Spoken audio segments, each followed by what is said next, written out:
DJ Ferris. The Chicago, nigga. It's the real one. Hit me. Only one is pulling shit the fuck up. Let's get to sports talk. Saw it. And I had to look at it for about 5 minutes to make sure I wasn't missing something. They basically, on the Carolina Panthers, a verified Twitter account, asked Panthers fans to choose their GOAT, their greatest player ever. And you see the options. Julius Peppers, Steve Smith Sr., Luke Kuechly. Terrific players all. No question about that. But as we bring our conversationalists back into the conversation, that is most notable for the name that isn't on it. Diana, what? I mean, what is this? The disrespect. It's almost like the Panthers just want to go viral here by leaving him out. They're getting more attention by not including Cam. But here's the reality of it, and we'll talk real football, not social media, and their attempt here to get attention. You know, you look at what happened there in Carolina, and I can tell you that even before Matt Rule was there was definitely some whispers there going on in the organization that they were moving on from Cam Newton. Then you bring Matt Rule in, who we know he's a culture builder. We know in Baylor, he was brought in here to really change the dynamic of that organization. They bring in Teddy Bridgewater, and not only that, but they give. I get it that he move on for Cam Newton. He the one help you get to your second Super Bowl. He was the MVP in that jersey. He did a lot of things for that team. Minor the injuries, he did a whole lot to help that team that season during his MVP time. He helped that team build right back up to a good contender team. And leave him out of the GOAT conversation, yes, we know they was moving on. But to leave him off there, that is disrespectful. You got 4 GOATs. Julius Peppers, Steve Smith, Kuechly, and Cam Newton. Why y'all leave him off? We understand that y'all was moving to another direction, but he helped that team stay relevant. If they didn't draft Cam Newton, you see how they was when they had Jimmy Clausen. They wasn't doing anything with Jimmy Clausen. They was a bottom-tier team with him at quarterback. When they turned the reins over to Cam Newton when they drafted him, look what he did for that team in that span. That rule is a 7-year deal, and Greeny, you give someone a 7-year deal, you are invested in the long run here. You're giving them the keys to the car and saying, you're going to make this what you want to make it. And what he made it is a team without Cam Newton. So while I wouldn't say this shocks me in terms of the fact that he wasn't on that list, but the fact that we're acting like, you know, Cam Newton did nothing for this organization seems a little ridiculous. He went from being Superman to the Invisible Man. Dan, what's the face? I'm shocked. I mean, when I found out I had got audio, I had not seen this tweet, and I had gotten audio. Someone told me this was the case, and my immediate response was, that's not. We were on our call this morning for the production meeting. I was like, that's not true, guys. You guys got all played by some parody account. And then I looked it up. I was like, my goodness. And I don't want to be disrespectful, but this is really stupid. Like, Cam Newton is the Carolina Panthers' face. They were on national television because of Cam Newton. Those 3 guys are great players. Cam Newton was the #1 pick. Yes, they are 3 great players. But he had them televised.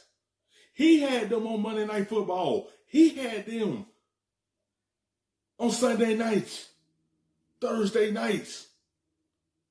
He made y'all relevant. Take nothing away from Julius Peppers, one of the great Carolinas. Take nothing away from Steve Smith, one of the great Carolinas. Take nothing away from Luke Kuechly, one of the great Carolinas. But you left one of your greats off that list? That's disrespectful. He was your #1 draft pick who changed that organization. When Jake Delhomme wasn't there no more, that team wasn't the same. And then y'all went ahead and drafted Cam Newton, who got y'all back to the top. And that's very disrespectful what y'all did to him. He is the only player in the history of their organization to win Offensive Rookie of the Year. He's the only MVP in the history of their organization. He led them to a 15-1 record into the Super Bowl. He leads them in passing yards in their organization's history. He's third in rushing yards in their organization's history. He's also the guy that every time he scored a touchdown, he ran to a kid in the stands and gave them the football.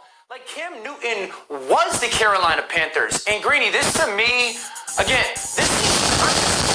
this seems intentional, like they were trying to send a message. So listen, Matt Rule, I hope he does a great job, and that's awesome that they are deciding to wipe the slate clean and restart. They have that opportunity, and they're right to do that. Cam Newton's the best player in the history of the organization. Anybody who watches on the football field will tell you Cam Newton's the best player in the history of that organization, and it's sad that it's ended this way. Nate, he could at least be in the top three. Like, I could understand the argument made that Julius Peppers was better, but they didn't even put him up for voting. Like, I'm confused. Maybe they don't understand what the GOAT emoji means. Maybe they think it means something else, because it certainly doesn't mean greatest of all time. Dan went through all the things he leads in. He leads in rushing touchdowns and passing touchdowns. Himbo just tweeted that out. I stole it from him. He is the best player, the most recognizable player that anybody has seen from the Panthers. And I know there's been a history of, like, tension between some of the fan base and Cam Newton in that organization, but I don't understand. It still doesn't make any sense. It don't make any sense. If he leads you in rushing and passing touchdowns, and he your only MVP in a Carolina uniform, how can you leave him out? You never had no MVP player on your team, on your roster. Cam Newton was the first one. How is he not in the top three?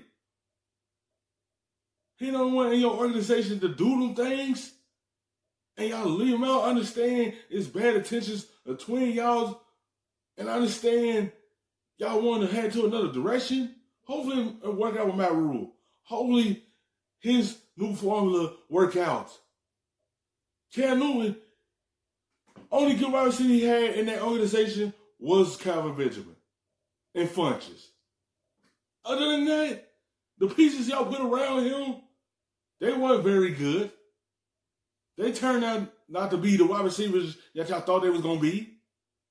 But he made it work and figured out a way to help this team win games. Y'all haven't put that much around him to make him be successful, but he figured out a way to win the MVP without wide receivers around him. Because he only had one guy, Calvin Benjamin. My bad. Two guys. Funches. Other than that, what else have y'all put around that man? He still figured out a way to help that team go 15-1 into a Super Bowl. He still figured out a way to win an MVP. He still figured out a way to be successful without that many good wide receivers around him. But y'all leave him out because y'all head to another direction. Because you didn't have to put that tweet out. Like, if you didn't want to draw the attention to Cam Newton, maybe you saved that tweet for 10 years from now when maybe people have forgotten. But putting that tweet out right now seems intentional to me. correct. And it absolutely lends fuel to the fire of those who said, and Stephen A. Smith said it on the show, that they screwed him with the way they let him go. They screwed him with the way they handled the entire situation, and now they have no defense to it whatsoever. Thank you for watching ESPN on YouTube.